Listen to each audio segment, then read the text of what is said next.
Muhawe ikaze mwese bakunze Mazimhaka Prince Official nk'ibisanzwe. Uyu munsi tugiye kubagezaho noneho ibintu bitanu abahanga bagaragaje cyangwa se abahanga mu byerekeranye n'imyiterambere rya muntu bagaragaje bituma tudatera imbere nyamara twakabaye dutera imbere. Imbogamizi eshanu impamvu udatera imbere: uhorana ibitekerezo byiza, uhorana ibitekerezo by'amamiliyoni menshi, uburyo uzubaka imodoka, uburyo uzaba rwiyemezamirimo ukomeye cyane, uburyo uzafungura YouTube cyangwa ugakira content zimwe na zimwe zikaguha amafaranga kimwe n'abandi bajene, ariko wowe kugeza ubu akaba nta mafaranga ufite. Tugiye kurebera hamwe imbogamizi eshanu abahanga bagaragaje ziri gutuma udatera imbere kugeza ubu ngubu. Ibi byiza kuri mwese tugiye kubana muri kino kiganiro, aho tugiye kwigira hamwe ibintu bigiye bitandukanye bizatugeza ku iterambere mu buzima bwa buri munsi. Ibihe byiza kuri tugiye kubana, uhawe ikaze.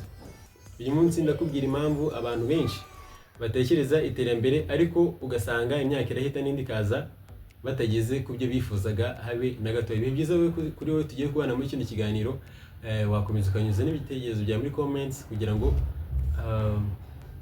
turushirizeho kugira ibintu byinshi twunguka bizatugeza ku iterambere. Ikintu cya mbere abahanga bagaragaje gituma tutagera ku iterambere nyamara umwaka ugashira n'undi ugashira nta kintu na kimwe turageraho, nyamara dutekereza uburyo tuzaba abakire, aba boss, tuzagira amafaranga menshi cyane. Icya mbere nuko dukunda gutekereza ko dutegereje igihe cyiza, perfect time cyangwa se perfect timings.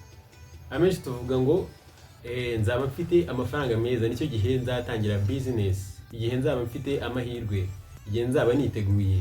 Ariko nta gihe cy'igitangaza kibaho.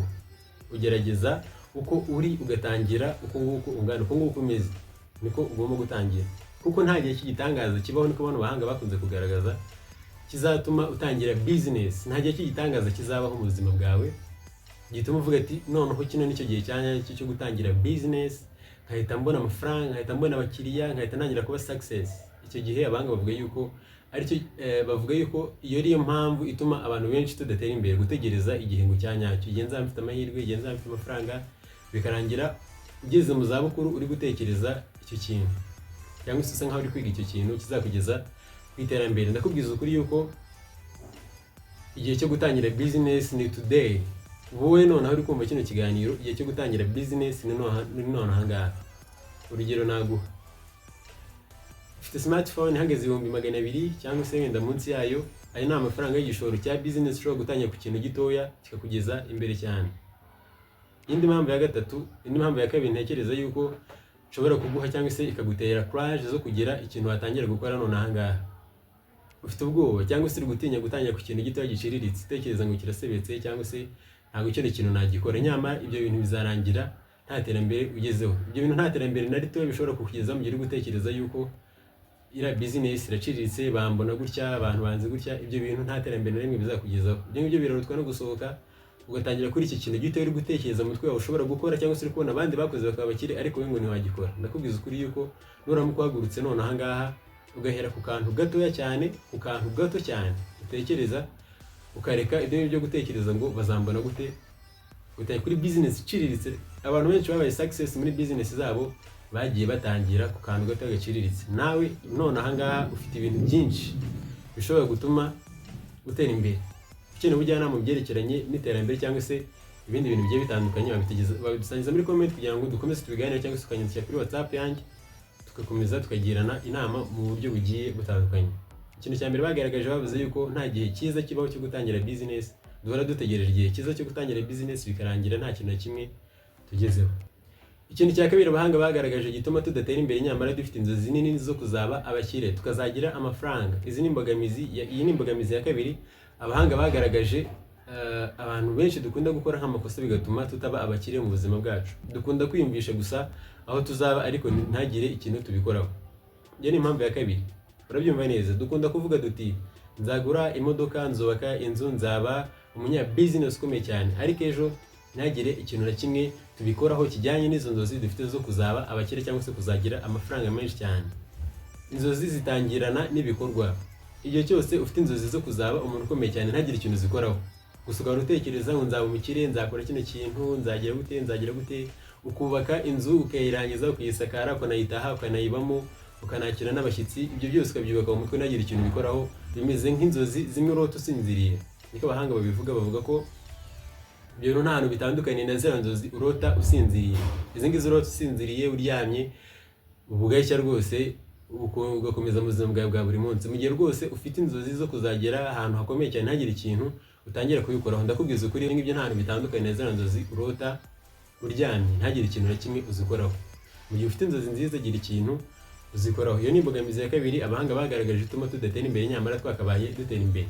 Ndigushimiye dukomeje kubana muri kino kiganiro, unyuze muri comment tubwire wowe uko uri kumva bino bintu, dukomeze twubake uno muryango mugari wo kwigiraho ibintu bigiye bitandukanye byadufasha kugera mu iterambere ryacu rya buri munsi. Ikintu cya gatatu abahanga bagaragaje bavuga ko dutinya gusaba cyangwa se gutsindwa, icyo mu cyongereza bita fear of failure, gutinya gutsindwa.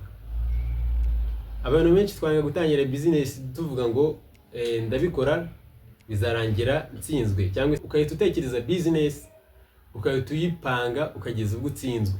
Ugatangira business ukayikora ukahita ubura abakiriya mu mutwe wawe, ukahita ubona yuko nta bakiriya uzabona, bikahita bibyanga. Ugatekereza gukora YouTube channel ukahita uvuga ati abasaba 1000 nta hano nababona, amasaha 2000. Wowe tubanye muri kino kiganiro reka wunguke na kano kantu gukora YouTube channel. Iyo ugize abasaba 1000 ukagira amasaha 4000 uhita utangira gukorera amafaranga 4000, uhita utangira gukorera amafaranga. Indi video ushyize itangira kuberwa amafaranga, ugatangira kubona amafaranga kimwe n'abandi bajene cyangwa se n'abandi ba content creator bose bagiye batandukanye. Impamvu ya gatatu dutinya guseba cyangwa se gutsindwa. Ngo nibambona ngiye kuri YouTube channel abasaba bakanga kuzura, ndakubwiza ukuri yuko nuramuka ugiye kuri YouTube channel ugakora cyane udasiba amafaranga uzayabona.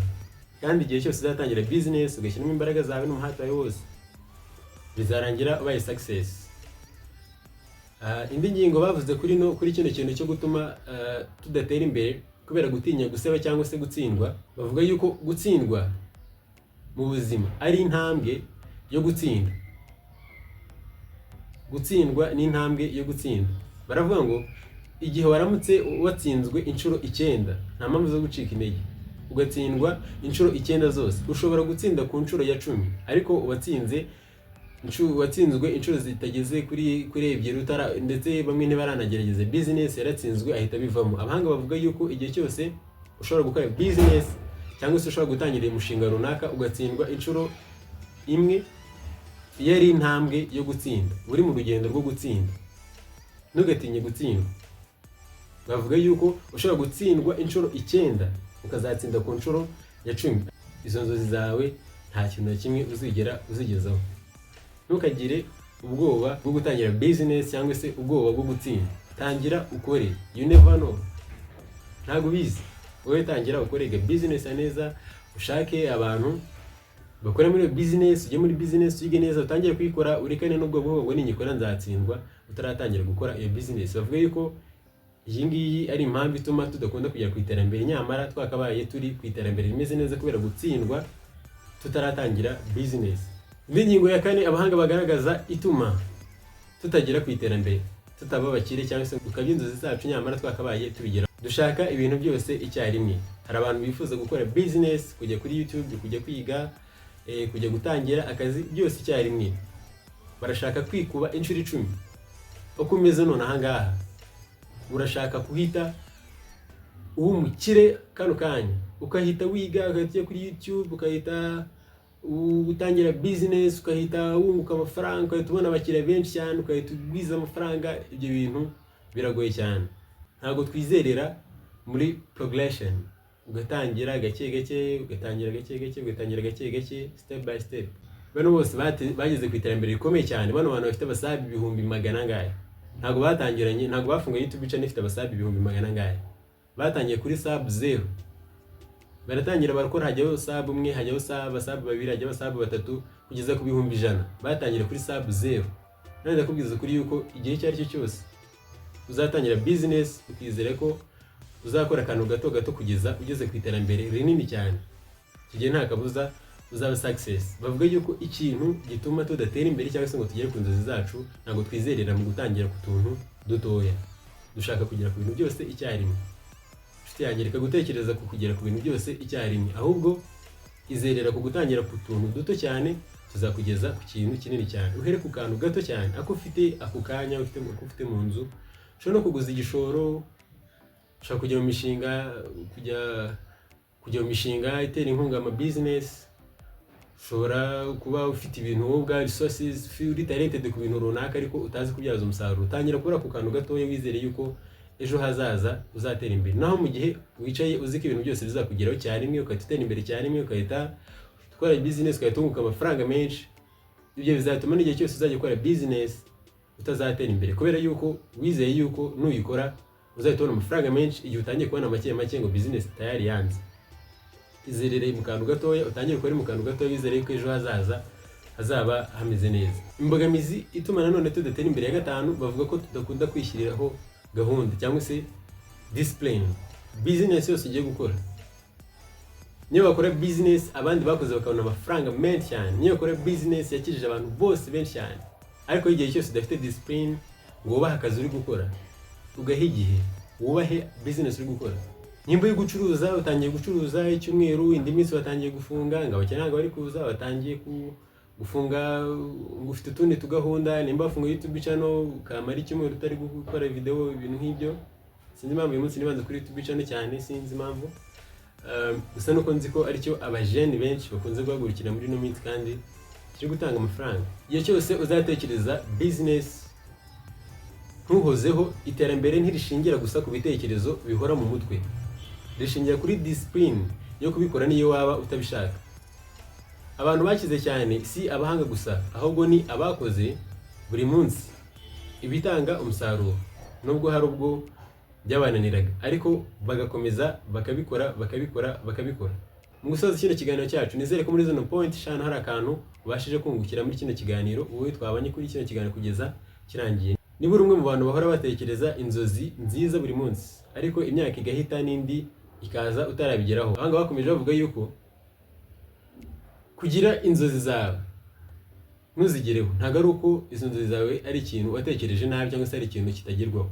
Kuba nta kantu gato yabyibuza ukora ku nzozi zawe, akantu gato gusa ukora ku nzozi zawe, gato gusa akantu kamwe ukora ku nzozi zawe. Kuri iki kintu uri gutekereza, gira akantu ukora ku nzozi zawe gatoya, izo nzozi zawe zirashoboka kandi uzazigeraho.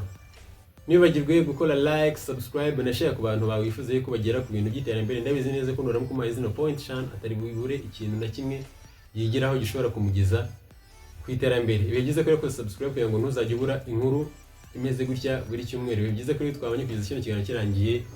Ciao ciao.